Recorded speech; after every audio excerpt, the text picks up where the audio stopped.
Section 1.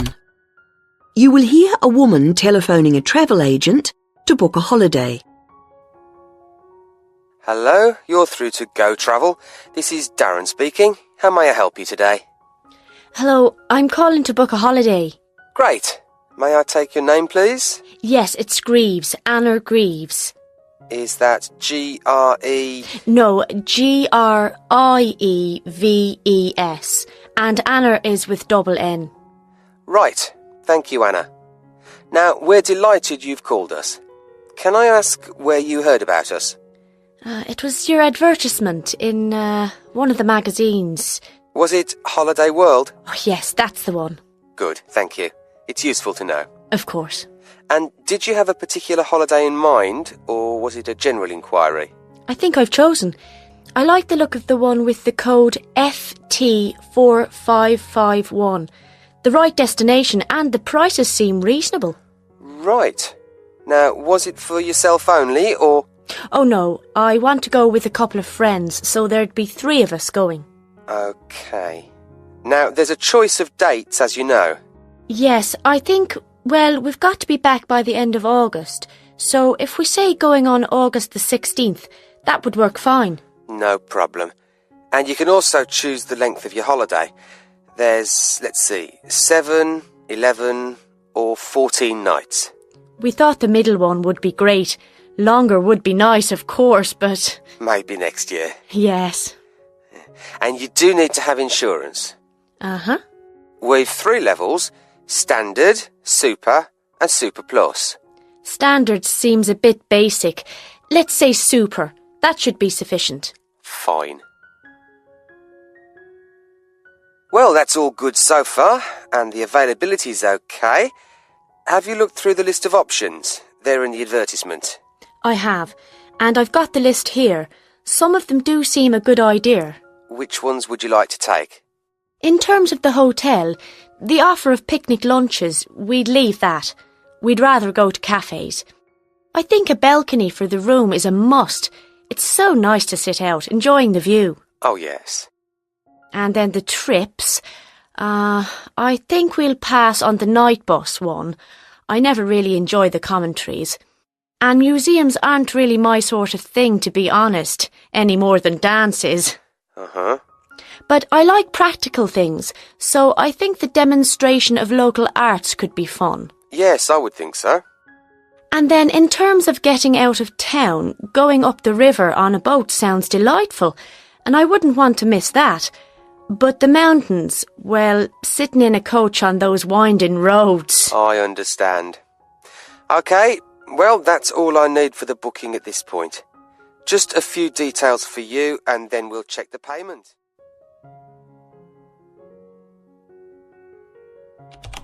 Section 2.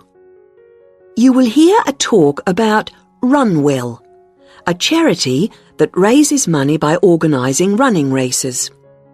I'm very pleased to have this opportunity to tell you something about the Run Well charity and the work we do. I'll give a brief overview of what we do, and I hope you may be able to help, and then there'll be time for questions at the end. Runwell's founder, Mike Hughes, took up long-distance running in 1987, raising money by doing sponsored half marathons, and in 1992 established the charity as we know it today. By 1997, the runs were being filmed by local TV, and today they appear on national TV every year. All the funds collected by Runwell go to the hospital, with the idea that those fit enough to run use their energy to assist the provision of people who are unwell for whatever reason. Now, if you want to race, and I assume that's why many of you are here, let me explain a couple of the basics. Races are run by teams, so you need to form and register a team. What you wear to run in is up to you, and I know some teams come up with some pretty wacky ideas. We have a standard design for your numbers, which we ask you to reproduce. So you make them up according to that standard. We don't want to spend valuable funds on doing that ourselves. Now, the race is run as a kind of relay, so while you won't actually compete side by side, we do recommend that you train as a group. This helps to optimise performance and build team spirit. It will also give you a fair idea of how much you need to eat and drink over the race distance. This is clearly essential for an effective performance, so please make sure you come along to the race with sufficient food and drink. Again, we don't spend money on providing that, but you do need to keep yourself going for the 20-kilometre course. The course goes through the town, then out through Highfield Park, concluding in the main square, where the applauding spectators will be ready to greet you. There are many different prizes, including oldest runner, youngest runner, team with the most sponsorship, team with the best costume. That one's donated by Zoom Fashions. The Mayor will introduce the Minister for Health, who will hand over each prize to the winners, and then the hospital president will make a short speech. OK, that's the big race. But I know there are many people who don't feel they are up to running a 20-kilometre race, but who would nevertheless like to raise money for Run Well. Over the years, we've had experience of many ways of trying to collect money, some very successful, others less so. Now, of course, 20 kilometres is too far for children to run. But there was a sponsored swimming event at the local school last year, and that did very well. People have also tried to organise food-based events, such as selling homemade cakes and bread and so on at the market. And there was a large picnic arranged in 4 bright gardens, although these events failed to justify the efforts put into them, though I'm sure they were very tasty. These days, so many people are out at work all day that going from house to collect money isn't very effective. But it is possible to raise useful funds by selling small promotional items, such as badges with the Run Well motif on them. We're currently checking to see if postcards, perhaps showing the race's winners each year, might also be a good idea or not. We do appreciate the efforts that have gone into selling second-hand goods, but to be honest, the returns have not been very high on this. One very dedicated group organised a team quiz recently, which went very well, and it would be good to see more such activities. There's also been talk of a concert, but we'll have to see how plans for that progress. Now, are there any questions at this stage?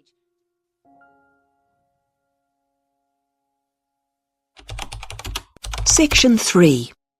You will hear 3 linguistics students, Joe, Martin and Angela, discussing the presentation that Joe is giving soon as part of his course. Hi, Martin. Hi, Angela. Hi, Joe. Yeah, hi, Joe. So you're really worried about your presentation? The one about names? I am. Well, you know your stuff on names pretty well, so it's just a question of selecting what you want to use. That's right. But there's so much. Well, you don't have to include everything. Let's start somewhere. Well, for example, there's a lot to discuss about people's names in terms of culture. It would be a good way to start, bringing in issues of religion, society. I thought so. As long as you can keep it concise, since it's potentially a large area. I'll pick out some key points. Good. Now, that will tend to be about differences. What about something on ways in which naming practices are often similar across different languages? That sounds good. I'm not sure how much I could say that's really about just names and not really general language. Maybe you need to give that some more thought. Yes, I'm not ruling it out. Well, what about what first names mean? That's got to be specific to languages or language groups. Yes, there are all sorts of different principles at work. It's a rich area for discussion. And you can present lots of examples. It would mean a good slide or two. I'll enjoy making those up. Don't forget to put our names in. No, OK.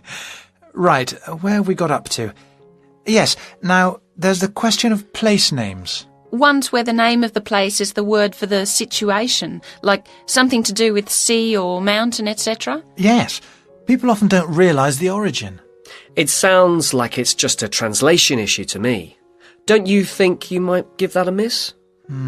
Given the time limit, perhaps you're right. You need something on place names. Could you get history in? Actually, the way migrants often used to name places after somewhere in their country of origin is interesting. Sounds a bit narrow to me. Well, I'd hope to build it up a bit. Perhaps you should make a final decision on that later. OK, I'll see how the rest of it goes first.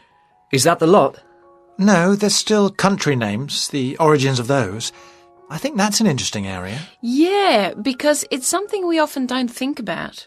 It'd be a way to bring in various aspects. History, certainly. I could project a map of the world and have people match the original meanings to the countries. Well, that seems to be a foregone conclusion. Fine.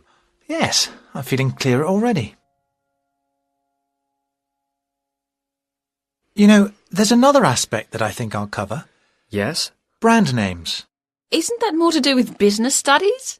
Well, international companies are finding it increasingly important to have brand names that can be used in many different countries. Oh, so they can advertise the same product everywhere? Yes, and it seems that brand names are very special in our brains. How so? Well, there was a research study recently, carried out on a group of about 50 students. They showed them 108 words, and the students had to say whether they recognised them as real words or not. The list included all mixed up, ordinary nouns, brand names, and meaningless words, and they were shown all the words quickly. And the brand names seemed to be recognised strongly and in the emotional right-hand side of the brain.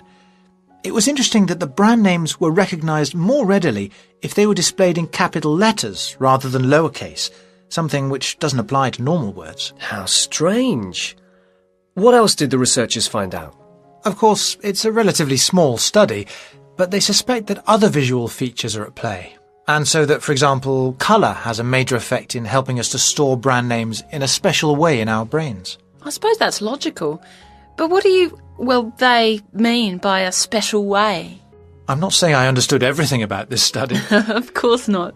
But they seem to be saying that the power of brand names is that they conjure up a range of associations inside our brains, more so than ordinary words or names do. I guess this is great news for international companies. Potentially, certainly. Though exactly what they do... Section 4. You will hear part of a lecture about balloons and airships. Now, balloons and airships are worth consideration because while on the one hand they represent humans' first successes at air flight, after centuries of less than successful theory and experimentation, they also, on the other hand, continue to be used today. We may have appeared to have moved on to jet planes and space rockets, but you can still see these more primitive flyers in the skies. OK, gas balloons first.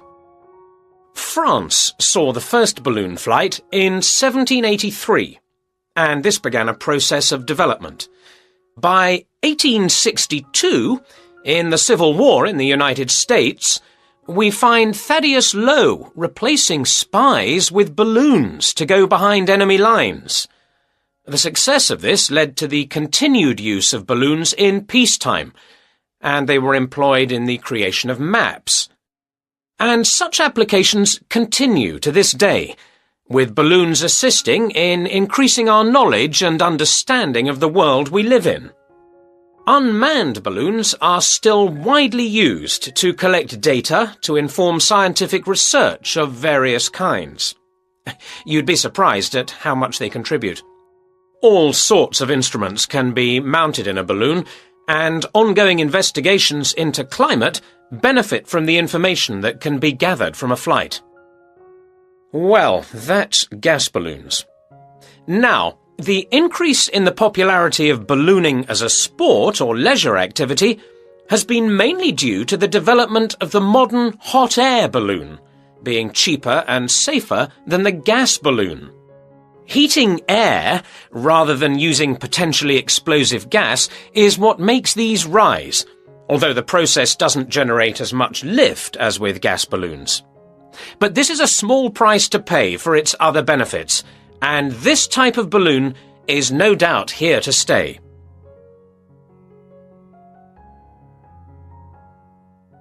Airships are also fairly old in their origins. The idea for a balloon that could be powered and steered was first published in France in 1784, although 1852 was the date of the first successful airship flight. The first airships, like the first aircraft, didn't provide any weather protection for their crew, so it must have been rather uncomfortable up there. But designs continued to develop in sophistication. It was realized that the ships would drift about if they weren't strengthened, and that to work effectively, they would have to have a framework. Once designs started incorporating this, flights became longer and more reliable. Airships were deployed for various uses in the First World War, and once peace returned, designers began to turn their attention to ambitious plans for regular intercontinental flights. However, in the 1930s, this program more or less came to an end. For one thing, the speed and popularity of airliners meant that the airship appeared superseded. They just couldn't compete. And as if that weren't enough in itself, another factor in the decline of the airship was an alarming number of crashes, and this, of course, put people off. Nevertheless, several countries have continued to build smaller airships for various uses, such as naval observation or publicity purposes. In fact, their popularity seems set for a slight revival, and in the past few years there has been renewed attention paid to the possibility of using them to transport cargo. Who knows? Maybe the 21st century will be the age of the airship. Now, if you look at your handouts, you'll see that I've included some information.